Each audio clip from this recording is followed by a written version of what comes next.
Hello, everyone, and welcome to Creative Live. Welcome back to Creative Live. I'm your host, Kenna Klosterman, bringing you another live, uncut episode of our We Are Photographers podcast, where we connect you with our favorite photographers, filmmakers, and industry greats all over the world so that we can talk about the ups and the downs of living a creative life, because that is what connects us all. It's not always roses. And once we start sharing with each other, that's how we learn to get through the hard times and celebrate the wins.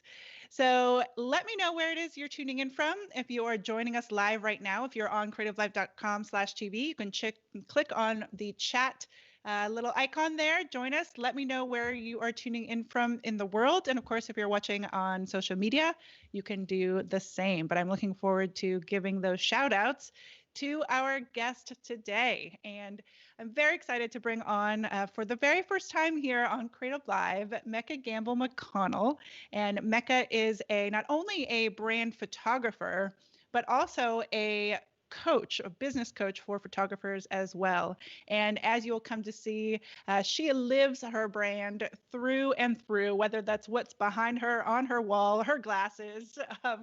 She has been not only photographing, but also teaching as well, helping others, like I said, coaching through her group coaching program, Picture Yourself Profitable. And again, focusing on helping others do what she's been able to do. And her personality, style, and work ethic have allowed her to stand out. She's been published in Essence, Upscale, and The Knot. She is in Atlanta, Georgia, and I'm just super excited to have Mecca Gamble McConnell on. Mecca, thank you for being here. Thank you so much for having me, Kenna. It is really an honor and a pleasure to be speaking with you today. Awesome. Well, first of all, the glasses, where are they from? Where'd you get them?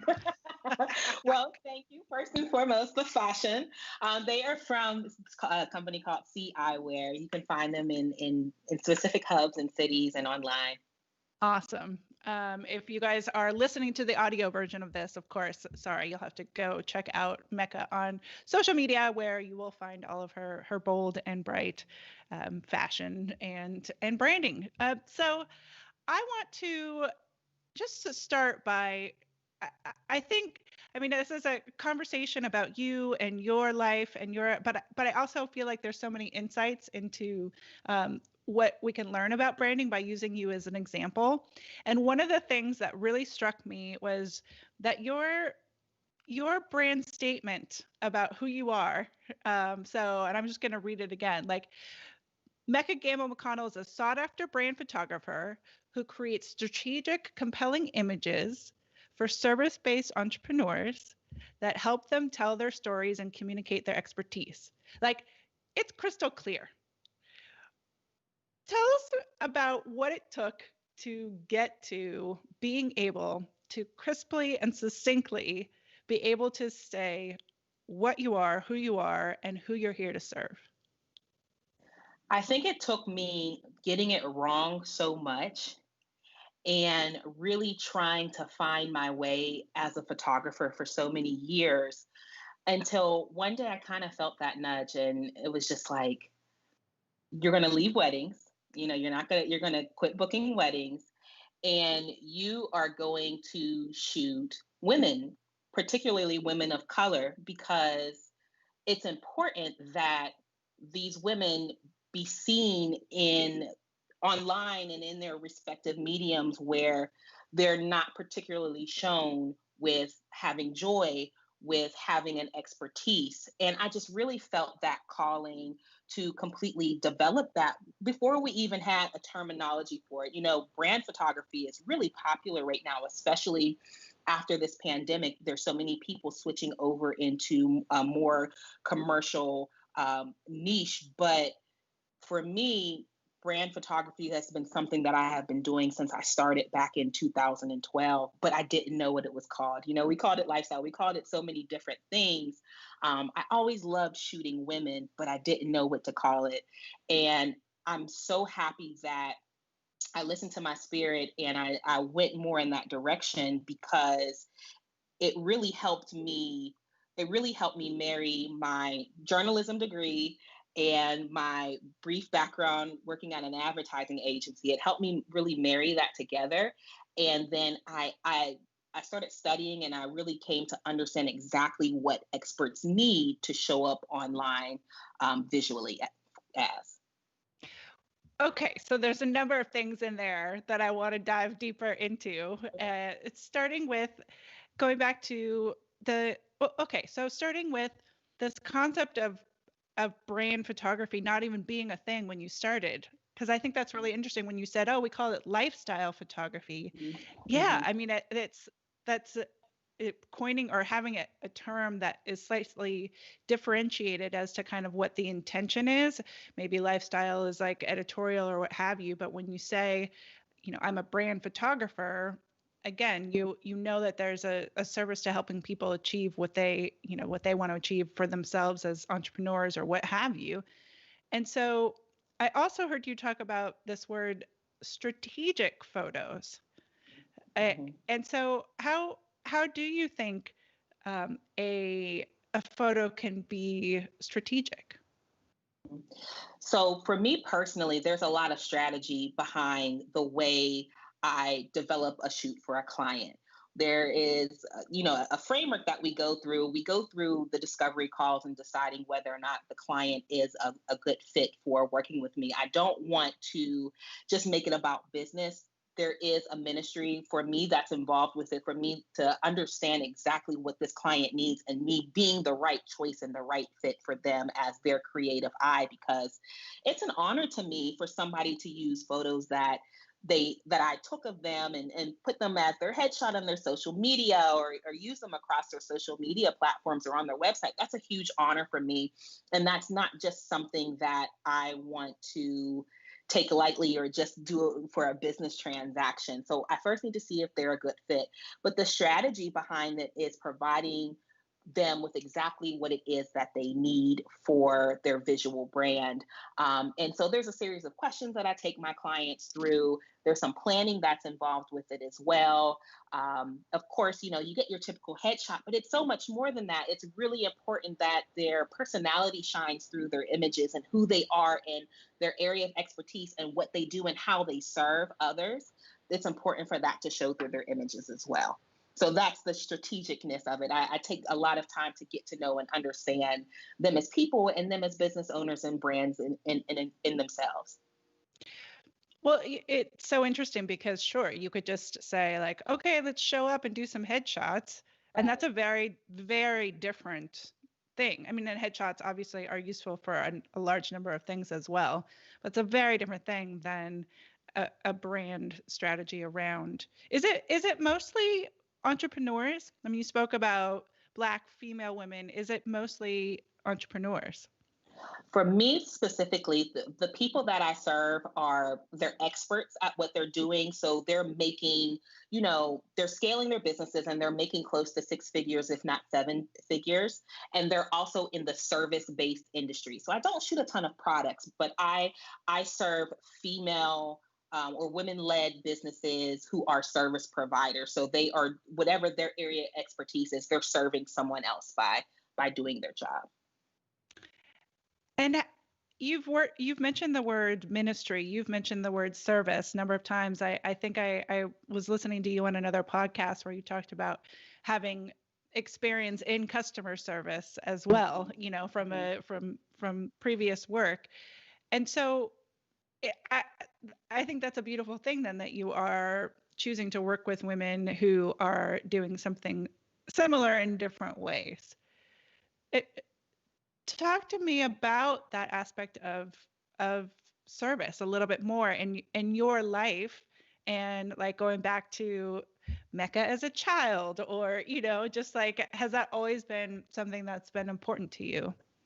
So that kind of brings me to tears, and I really love talking about that because I grew up next door to a church that we attended, my family, and I grew up serving. I grew up being in different ministries and kind of being told, the areas of church that I'm going to be serving in this weekend and doing different things. And my family, really big giving people, really big fam, come from really big family.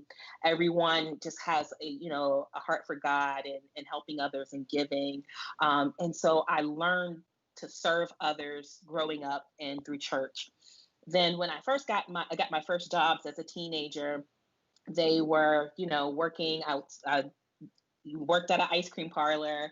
I sold sneakers. I worked in retail stores. I physically served food in college. So I believe that, all those years where I couldn't really figure out what I wanted to do professionally, and that's something I really struggled with for a long time, even through college. I really believe that God was developing me for this time in my life right now, because what I do, I feel that I'm serving. I feel that what I do is my ministry, like I said, and it comes from a really special place. I have a heart for helping others be their best selves. And I tell people all the time, while I love photography, I really do. I really enjoy it. I believe that God can call me to something else and I'd be just as great in it. So photography is just the medium that I serve through right now. It's a beautiful thing, and thank you for taking us back to to childhood, and also just how it's an interesting nuance that photography happens to be the um, the thing that it's going through, but that there's this sort of deeper meaning and purpose. So let's go back to, you mentioned journalism. So Hmm. let's go back to how we ended up at photography Oh, being the yeah. thing. You also mentioned, I know you're a wedding photographer before, and so many people out there, when we start our photography businesses, we're like, do I want to do portraits? Do I want to do babies? Do I want to do weddings? So take us through your journey. Sure. So when I graduated from high school, I wanted to be Oprah. Oprah was ending her show. So I, of course, went to school. You could not tell me that I wasn't going to be on the news and I wasn't going to have my own talk show one day. But then I got to college and I absolutely hated it. I get jealous of the students now because everything's so precise and compact. But back then the hard drives were this big and they were heavy, and we had to lug our camera equipment and our computers and things around, and I just did not like the process of being in front of the camera. However, I did really enjoy the behind the scenes, the production aspect of it. And I also really enjoy writing. Writing has been something that I've done since I was a little girl. I've always journaled. I've always, wrote creatively. So writing is a big passion of mine as well. And so I ended up graduating with a degree in print journalism, but of course, I still have some background in television journalism as well. And about a year after I graduated, I got a job at an ad agency as working at the front desk. And I ended up moving down here to Atlanta to help run the office down here. So I got to see all this creative work around me that was going on. And it just really fueled my passion even more and really helped develop me as a visionary too, and help me with the production and project management of the aspect of what it requires you as a photographer as well. So that's interesting. So because you grew up, we were talking earlier, you grew up in Pittsburgh, but Yeah. that's what brought you down, was the Yes. agency job itself. Okay, okay. And so the journalism to then, because you do have a presence for on screen, so it's cool to be able to have to know that, but then also know that you enjoy, on the behind the scenes too. But so when did it flip to weddings? Because I know I listened to something where you said, you didn't approach photography as a hobby in the beginning. It was like, I'm going to do this as a business. Yeah. Yeah. So after graduating college, I could not get a job. It was 2012. There was just so much going on in my life that I was really struggling with. I was battling with depression. My parents had just split up. There was so much change that was going on in my life, and I just remember like praying to God, like, give me something to love. Like I just wanted something to do, something to pass the time. I had this degree, but I had no idea what to do with it. So I watched a few YouTube videos and I said the next day, you know what, I'm gonna start a photography business. So my boyfriend, who's now my husband, he had bought me a camera for, I had a blog at the time called Mechanisms, and he bought me a camera for it. And so one day my friend and I went out and we just took pictures, and I had no idea what I was doing. And simultaneously, Instagram had just come out, and I took these pictures of my girlfriend Jessica, and I just remember being so in love with them.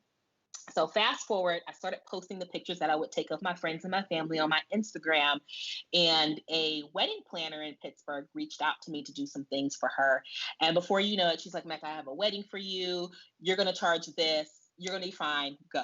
So um, that's really how I got started. I had never been to a wedding before.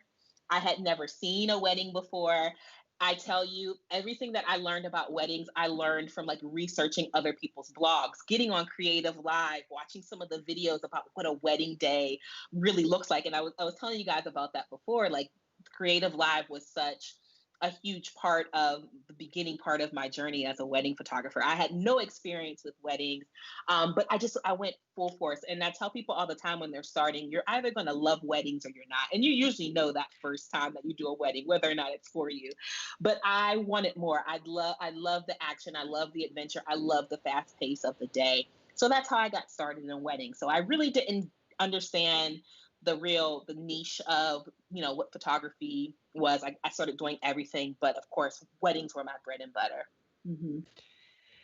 I think it's so funny though, because it is like the fact that you had never been to a wedding and you're going to shoot a wedding. It's but that's the thing.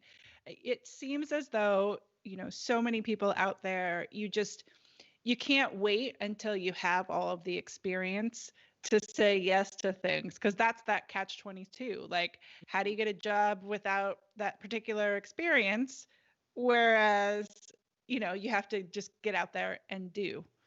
And so what was it then that went from, okay, I'm enjoying being a wedding photographer, to I'm not really enjoying this anymore? Or what were there moments where was it the business part? Was it the photography part? Because again, a lot of people can end up in the same boat. Great question. So I had good and bad problems. The good problem was I was getting booked. Everybody, I had a lot of inquiries. People wanted to work with me. I was booking multiple weddings per month. I was making great money. The bad part about it was my personal life was suffering. I wasn't, being a good partner. I didn't have friends anymore. I couldn't even tell you the last time I hung out with my friends. I had gained over 40 pounds in 1 year. My health was declining. I was tired. My body hurt. I just found myself complaining. I didn't feel like myself anymore. And there wasn't any real balance in my life. And I just wasn't happy. Like, yes, I was making money.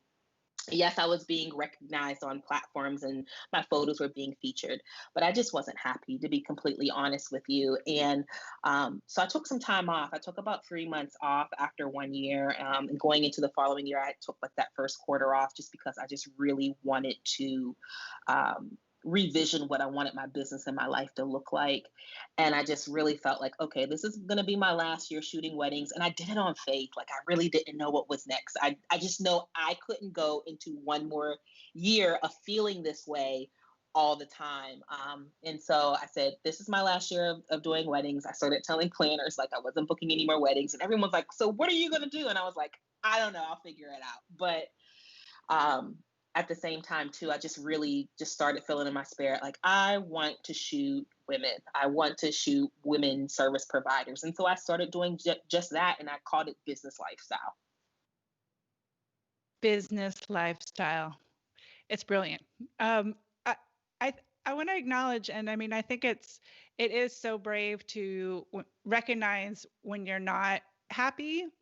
And of course, there's always these, signs, whether it's I feel lethargic, I've gained weight, I just don't feel well, even though there's money coming in the bank. I'm not talking to, my friends anymore. Like those realizations of like, wait, what am I doing? But the acknowledgement to move forward and let go of these things, that was probably, at least because I'm resonating with this experience of having to kind of say I need a break, and allowing yourself to do that.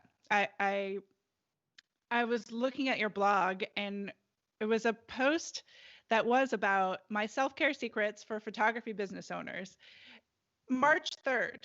We're now in 2020. So March 3rd of 2020 is right when stuff was hitting the fan.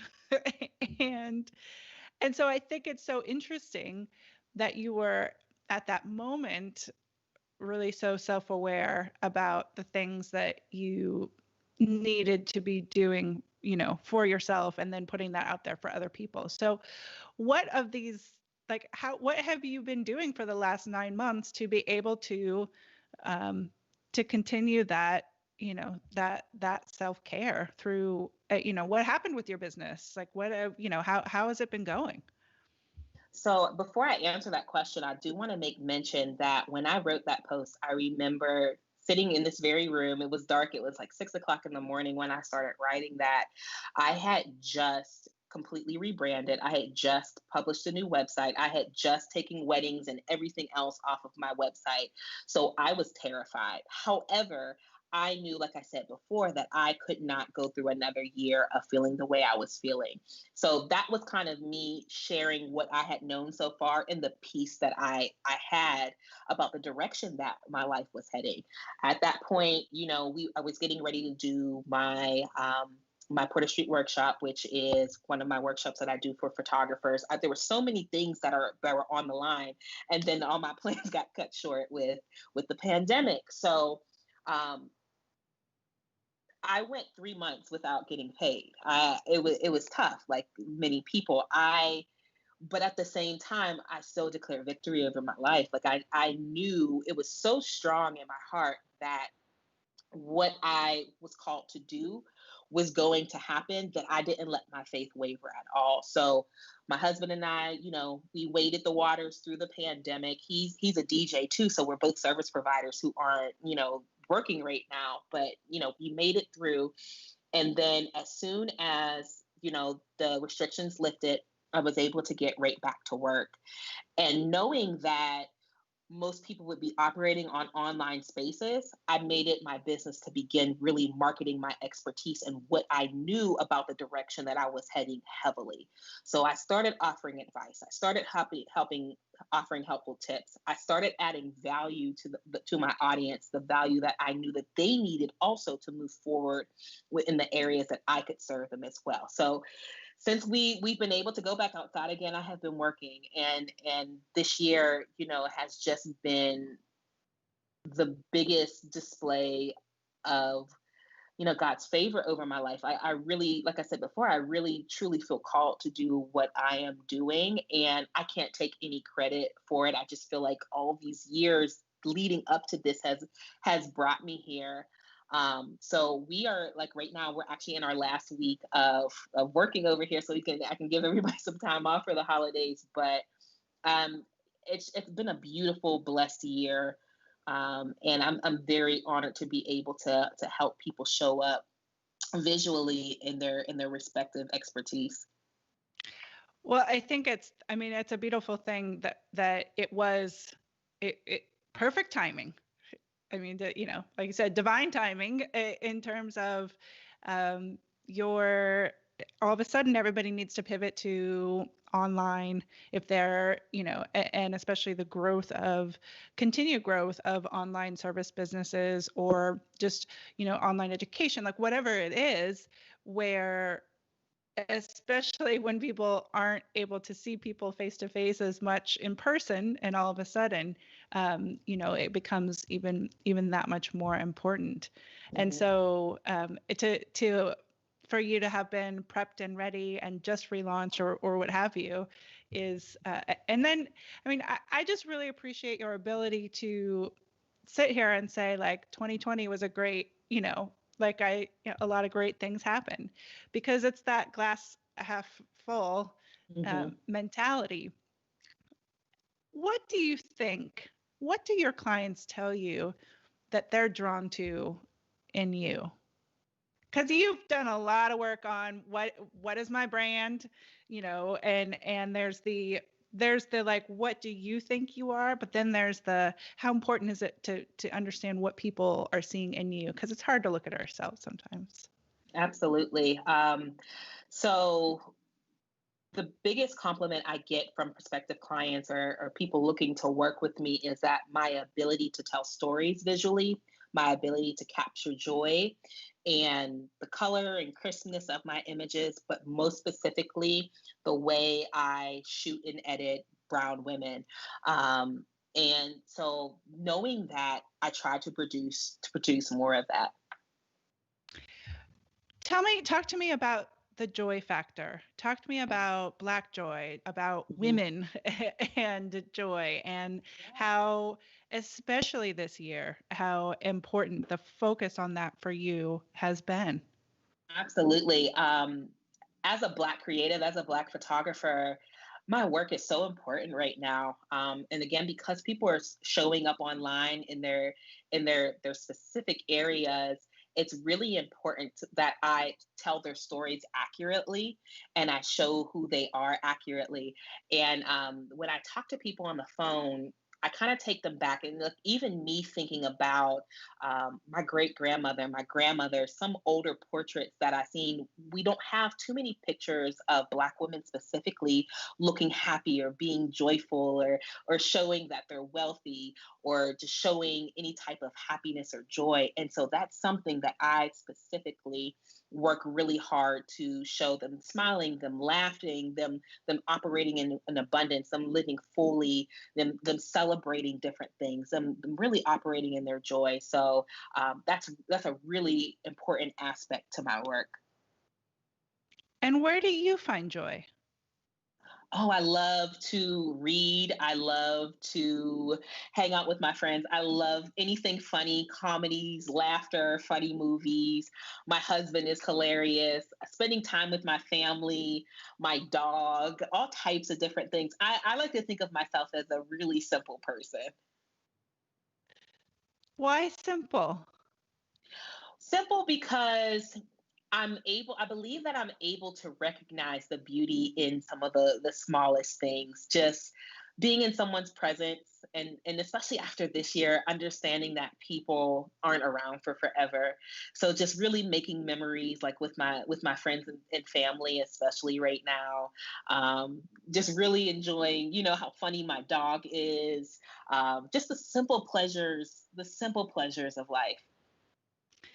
I think that that's what one of the main things this year has done for a lot of us is, you're forced to look at who you are fundamentally, because there's still distractions, but our day to day is just different. It's different.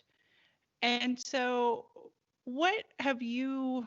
Is there something that has surprised you that you've learned about yourself this year throughout all this?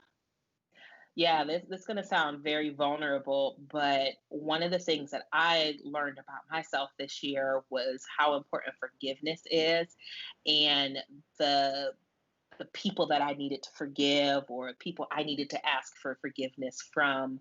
Um, and just really let go of anything that is separating me from having a relationship with people.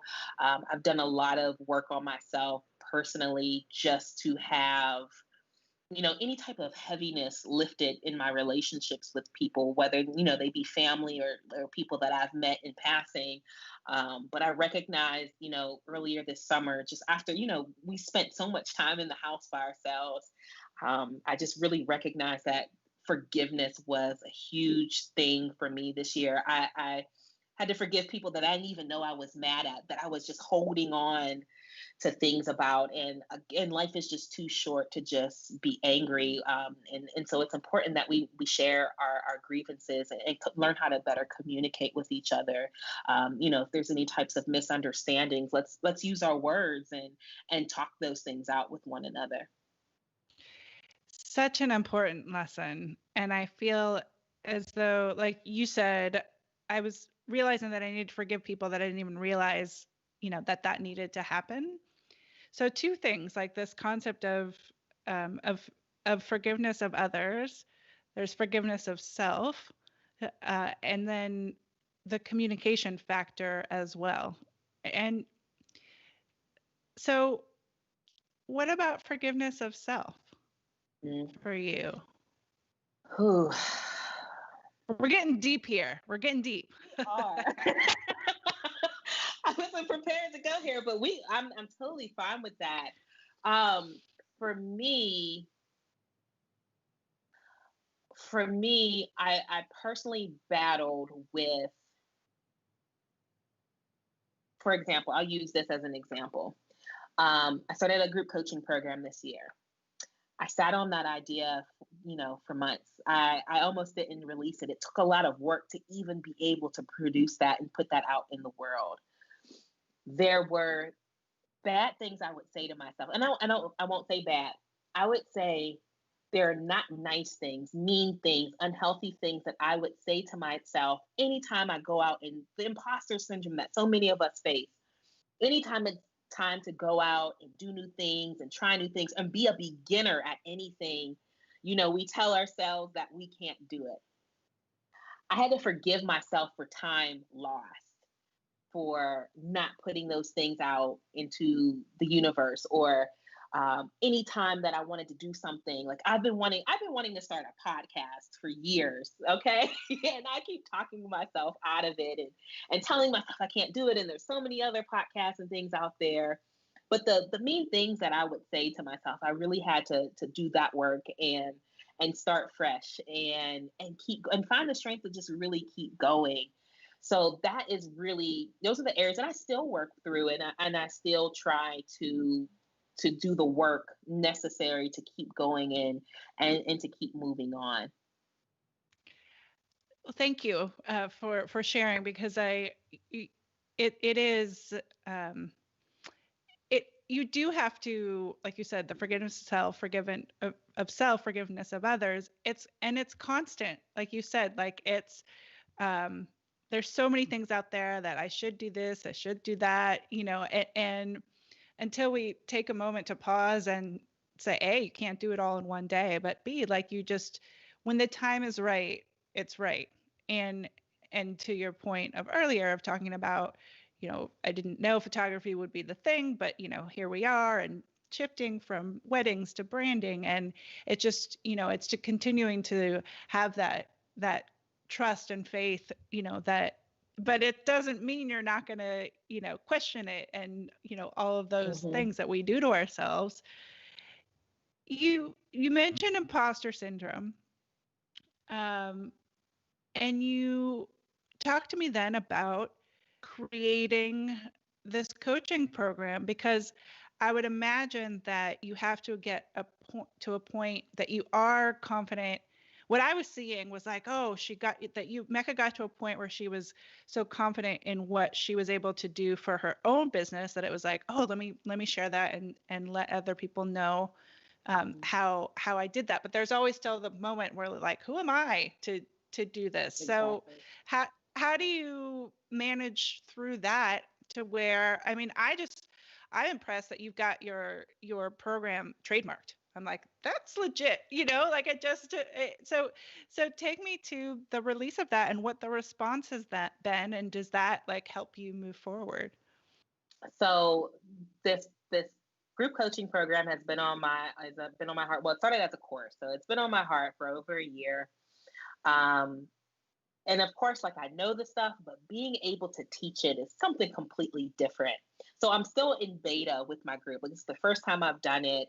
I'm still working out the kinks. I'm still becoming a better leader and a better coach and a better educator. So the people that are in the program right now, I'm so appreciative of them, because they trust me with their next level. So that's that. But it took me some time to really kind of fight through those emotions, because I'm a type AB, like I'm a, we're going to do this and let's go with the flow. But at the same time, I'm not necessarily a perfectionist, but I appreciate when things are done correctly. And then when, you know the next step. So the way that I got that out is, one, I got help. So I didn't know how to do it, and I didn't know how to structure it structure it. So I have a coach that I work with. And then from working with my coach, I also have a support of other female entrepreneurs who kind of help me walk through the daily emotions in the process of, putting something that is so personal to you out into the world. So having the support of people who, like, okay, change this, you can do this right, but you got it, your stuff. Having that constant support is a super helpful for me. And so that's why I get coached, which is why I believe in coaching so much, and which is why I believe in community so much, because community is so important. People don't realize how important community is. And I know I'm kind of going off your question here, but I don't think I'd still be a photographer if I didn't have a community of other women photographers specifically who helped see me through the next level, or because they understood. They're not my friends, or my spouse, so they knew exactly what I was dealing with. And it's because I had that community to keep going and to keep trying. I think that one of the reasons why I'm still here doing what it is that I love. I think that we teach what we most need to learn. And so once we're like pouring our heart into learning something, then we've learned it so much that we can, turn around and teach it. So, and to be able to understand what the students are. And I know you talk about always learning. So it's the same thing, I think, with that mentoring thing. Like the fact that you have a coach means that you can understand what it is to be coached, which means that, and not everybody has had that experience. So you package that, you put your brand on it, and, and combine that with the confidence in the community, and you do it. It's like the doing part that I think holds a lot of people back. And so I wanted to go more into the picture yourself profitable.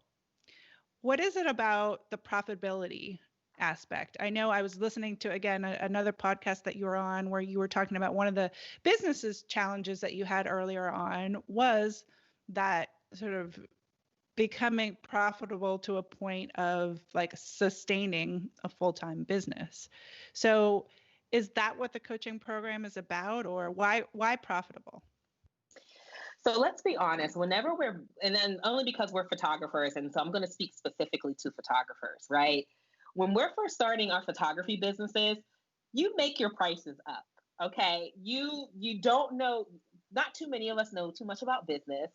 And then you kind of look to your left and you look to your right and you see what other people in your area are charging, or you're looking and seeing what your faves are charging. And you're like, okay, I'm going to be a little bit less than that. They've been doing it longer than me. Her work is better than mine, or I'm better than them. I'm going to charge a little bit more than them. So you're kind of really basing your prices off of false, false places, right? So when I first started, and I really kind of got in the groove of shooting more consistently, I was charging $300. I was editing everything. I was retouching everything. I was doing all of this work. And then one day I really took a look at the numbers and I was like, there is no way I can be a full-time photographer. This is not sustainable. But I didn't see anybody else teaching how to do it. No one at that time was showing us how to actually make money as a photographer. Yeah, you can go out and get booked. Yeah, people were teaching how to edit. People were teaching how to shoot. But if you were going to do this for the long game, if you were going to really do this and actually make a real living off of this, I couldn't find anybody at the time to do it. So I kind of promised myself, like, once I really understand the photography business, once I learn the photography business, I'm going to help other people learn it, and I'm going to teach it as well. So after I went full time, when I went full time, I hired somebody to do my book. I hired a bookkeeper. So from hiring a bookkeeper and having monthly meetings and quarterly meetings and seeing how the numbers worked, I said, okay, I understand this a little bit better. I understand my prices and how to charge. And then when we got to the point where we switched over from weddings and went into brand, I understood that I would have to be a premium service provider, because there's no way that I could offer low rate services and still make a full-time living and have a team and scale and do all these different things. So it was a mindset shift. Let's be honest, it is a mindset shift from going from seeing what other people are charging and really understanding and knowing your numbers and what you need. And so in that middle part is like the area that I really like to help people and work with people, and understanding that it is how important it is to communicate your value to your audience, because if they can see the value of what you're offering to them, you can charge whatever it is that you want to charge as a photographer. It's not about the price. It's about understanding who it is that you're serving and understanding the value that you're providing for them and actually executing on it. I mean, those are all the all the things, right? Including the executing on it in the end, because especially when you're in a service-based business and referrals are, huge, and word of mouth and all of these things, like it's the whole package. When did you realize that your value? Like, was there a moment? Was there a client? Was there, or just because going back to that, this imposter syndrome, and a lot of us, a lot of women, have a hard time valuing ourselves, and then you have to put a dollar sign on something. So $300 to, now working as a premium provider, what was that journey for you? So, to be completely honest with you, my aha moment came that same year that I was experiencing burnout, and I knew that it was coming to an end for weddings for me. Here I was, like, yes, I had made six figures as a wedding photographer. However, at the end of that year, I had nothing to show for it. I had no savings.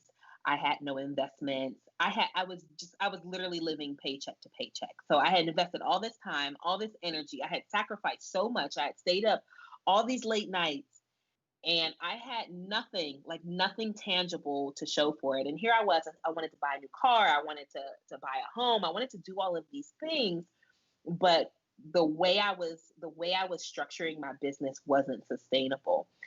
So that following year, that's when in 2019 I started really, really taking 2018 and 19, I started really taking my finances serious and started better understanding my numbers so that I could begin to save money. So that was my first step. I said, okay, I just want to start saving money. And if I can save money, then I can take that money that I saved and keep investing in my business. And it worked. And it worked. Yes. I mean, I think that this, the realization of the value that you have, and that it's not going to, just that it's not going to work if you're just going down one particular path, that you're giving stuff away. And it does take a mindset shift. And often, like you're sharing, and it takes hitting a low point to be able to then see what isn't working.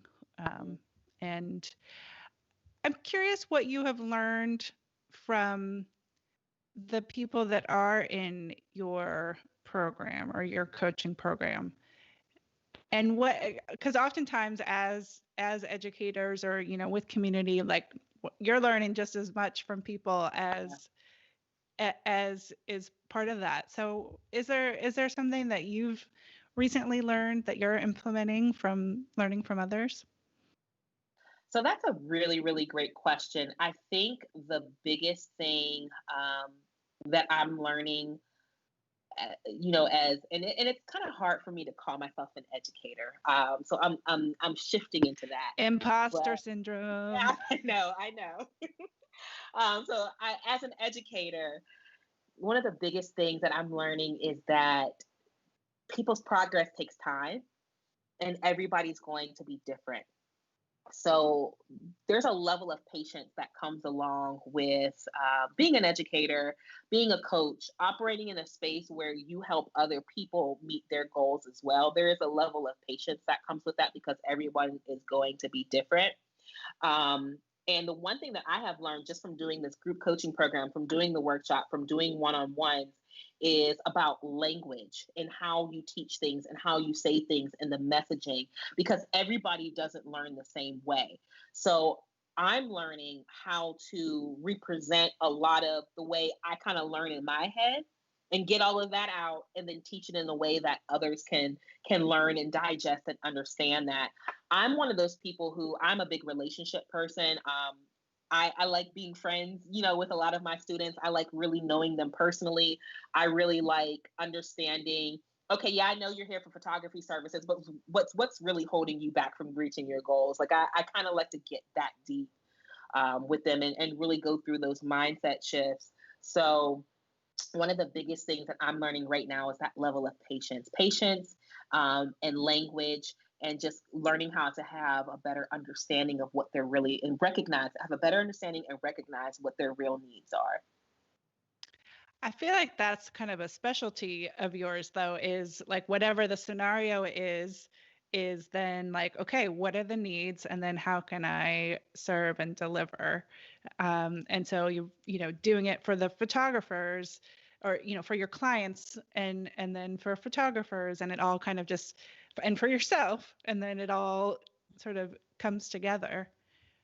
Tell me about your other creative art, things. Maybe it's from earlier on. I read something about your nails and having gone to nail school. Like what are the things outside of photography, like creatively that light you up? Okay, so about the nail thing, again, like I went to school for journalism. I've always been creative my entire life. I just couldn't figure out what it was. And so of course, it's one of the reasons why it's so important for me to show up, because had I known about photography as a child and understood that it is a profitable, viable business, I probably would have pursued it a long time ago. But during college, I was working at a hair salon. I was the receptionist, and they needed a nail person. And so I said, okay, I'll go to nail school. And I went to nail school and I hated it. Absolutely hated it. But I love funky, cool, colored nails. I love fun designs. I haven't gotten my nails done this year because of the pandemic yet. But that's one of my things too. I like to have, bright, colorful nails. But yeah, I did spend some time in beauty school learning how to be a nail tech. That clearly wasn't not my ministry. But that was just one of the ways that I wanted to really gain some type of creative outlet. But then, of course, later on, I found photography. But outside of photography, I love to read. I am a bookworm. I love to read. I love art. My husband and I, we like to go down to the museum and look at the art. I love music. I love music. I'm one of those people who I am a human jukebox, especially with music from the 90s. Yes. So like anything like 90s R&B, hip hop, we can definitely go head to head and challenge on that. I was like the girl in high school who always had the best mix CDs that everyone stole out of her car. That was me. But so music, reading, art, those are my things, and I just really really love to spend time with people that I love. And your husband's a DJ. Yes, correct. So I had to like tell him before I got on here. I was like, babe, no music. So we listen to music all day around here. Yeah. Well, I'm not going to try to go head to head with you. That's for sure. I appreciate, but I don't know. There's something about my brain doesn't work in the remembering names and movie lyrics and or movie quotes, and it's funny how our brains work in different ways. Absolutely. um, child of the 80s.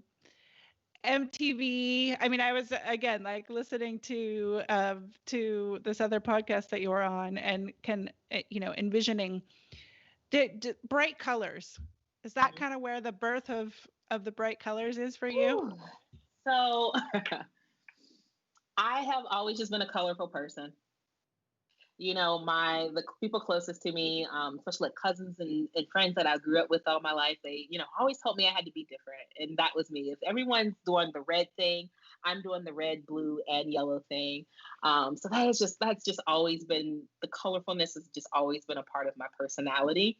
And so when I started developing my brand, so first of all, I really didn't understand. I had been building a brand for years and really didn't too much understand what a personal brand was. It was just so important to me that I was myself and that I communicated that to other people. So when all the colors came into play, is really the colorfulness of my photography. And so I wanted a way to represent that and still be different and stand out, amongst the crowd. So that's where that came from. But I love color. My favorite color is actually fuchsia. I know it's a different color than everyone else would probably name.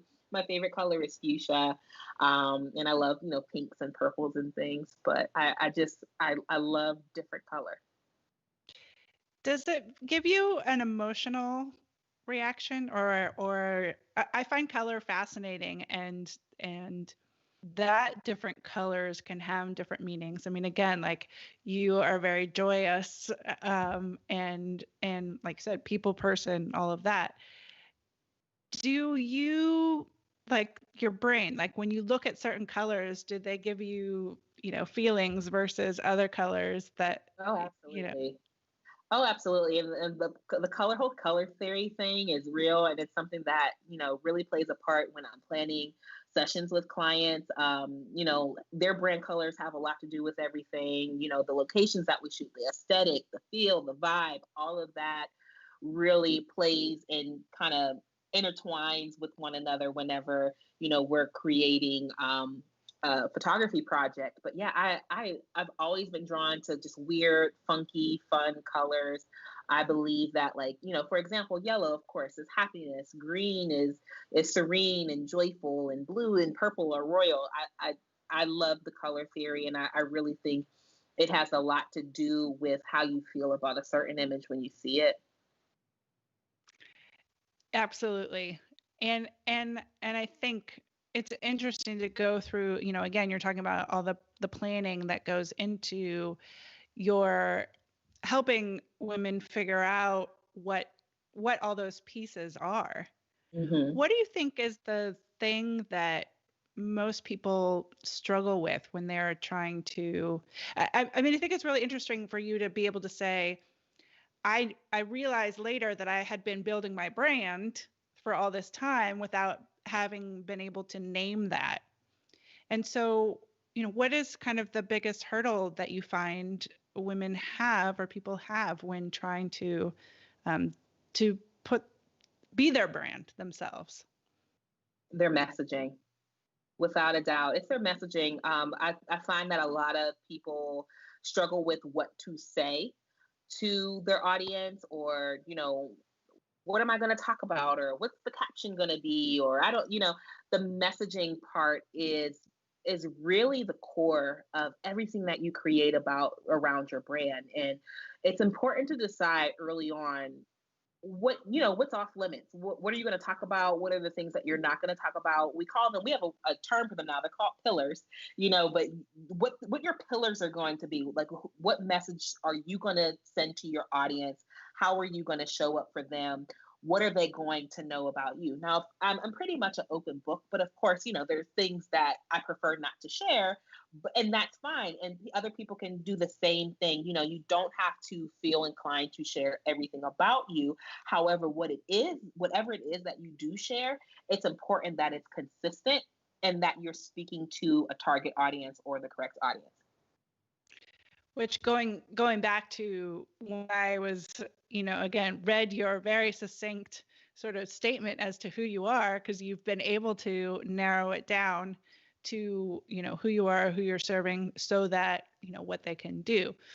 Um, so what is it then that you see? Okay, so messaging, one of the things that people have trouble with. Is it also, tell me about, was there a time where you were trying to kind of be everything to everyone? And again, for branding, a lot of times it's like you gotta be able to identify your target. So we've talked about your target, but what did it take to get to that point and to let go of, like, I gotta be everything to everyone? Yeah.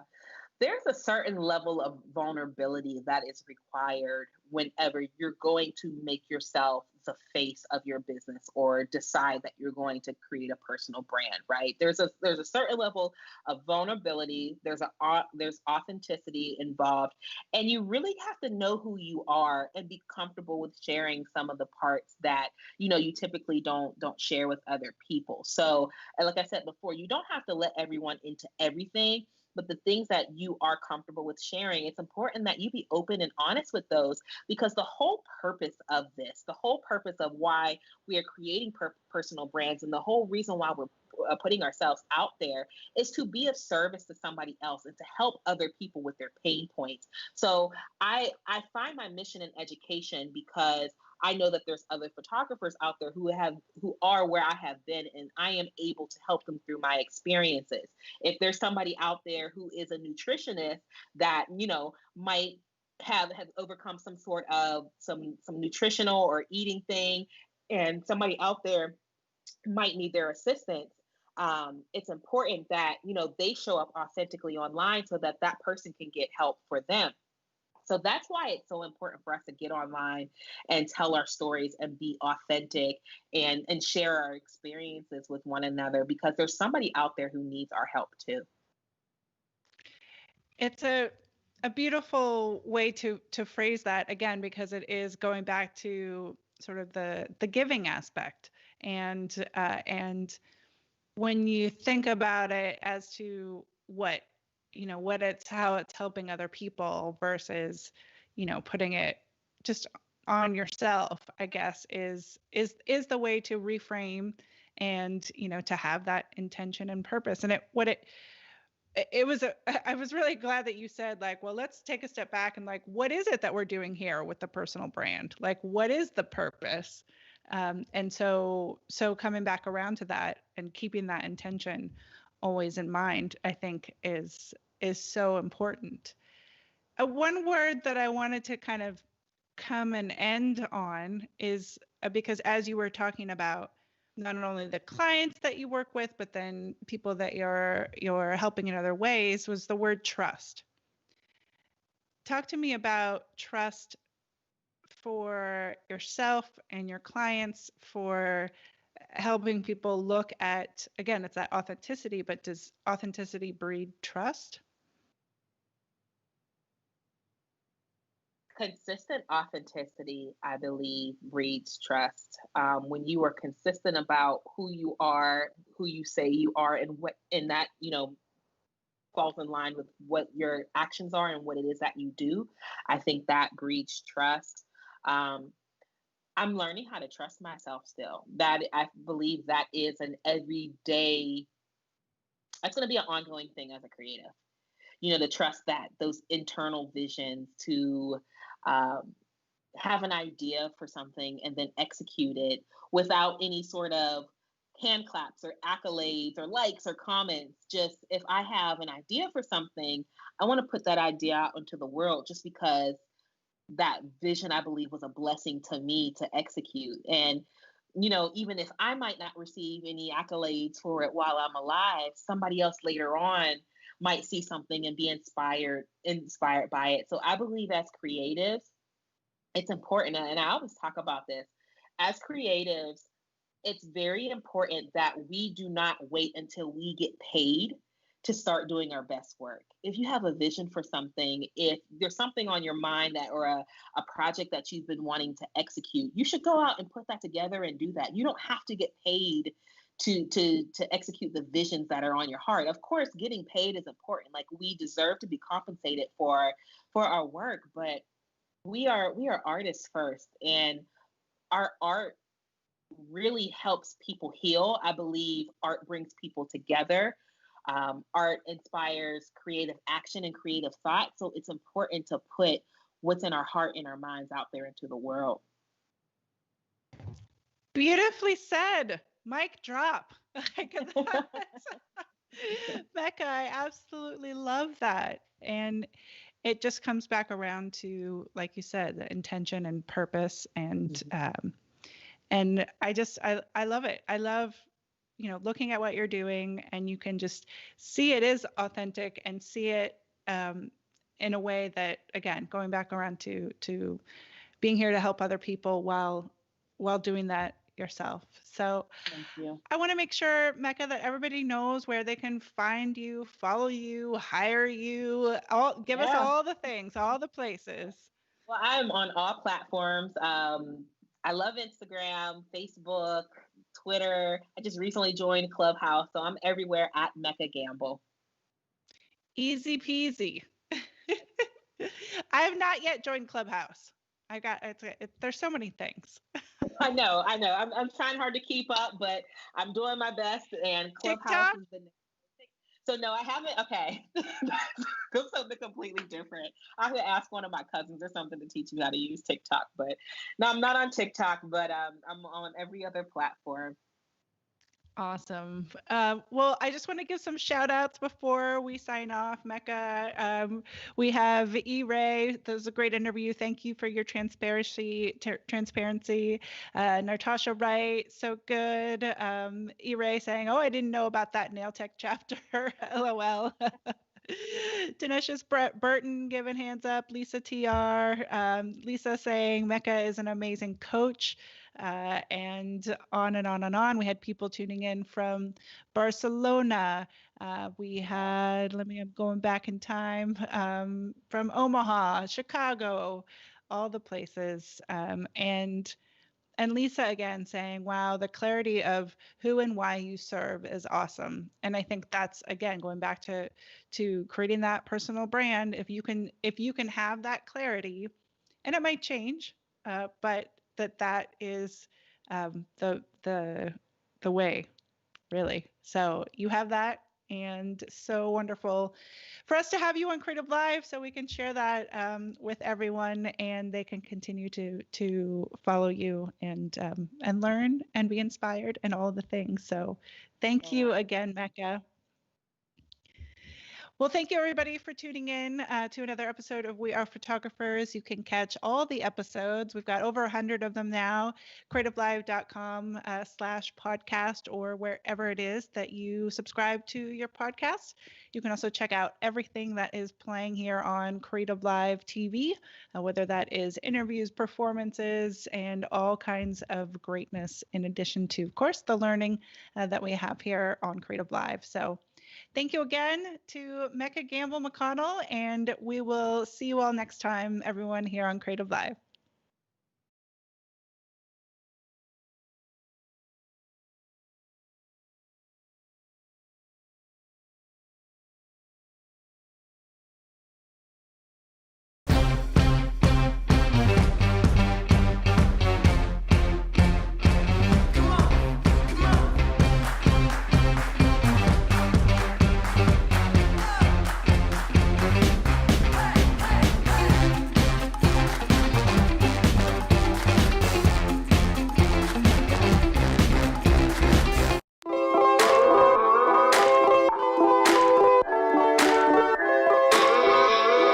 If you're feeling isolated and looking for creative connection, try tuning into creativelive.com/TV. That's where we've got a 24/7 live stream from the kitchen counters. I can do that backlit shot that I really like to do. From the studios and living rooms of many of the world's top creators, where we're doing musical performances, Q&As, cooking shows, virtual book tour events, drawing, spoken word poetry, and more. Life passed me by waiting for an invitation when the world is greater than my nation or my occupation. Be someone you've never been. You feel all that adrenaline, it's medicine. It actually helps me feel like my days are more purposeful. I hope that out of this deep pain will come some collective growth. Dive into Creative Live TV today.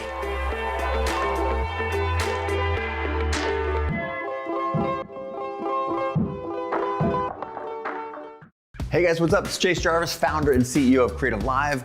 You all know that we have more than 2,000 classes and more than 10,000 hours of learning, inspirational, and motivational content on the platform. I'm super excited to announce a new experience on Creative Live. It's called Fast Class. You've told us that you're busy and sometimes it's hard to dive into a full class from start to finish. So essentially, we're now giving you a shortened highlight version of our top Creative Live classes. You can always dive into the full class with 5, 10, or 15 hours of great content. But now, if you're just looking to focus on a few of the highlights or want to be able to skip quickly to something that really interests you, you can now get a shortened, fast class version of that class. We're also thinking this might be able to help you explore a new craft and save time while doing it. This is a great tool to curate your learning experience to help create the life that you seek. So you're probably thinking, great, how do I access this new experience on Creative Live? That's easy. All you have to do is be a subscriber to the Creator Pass, and then all this is yours.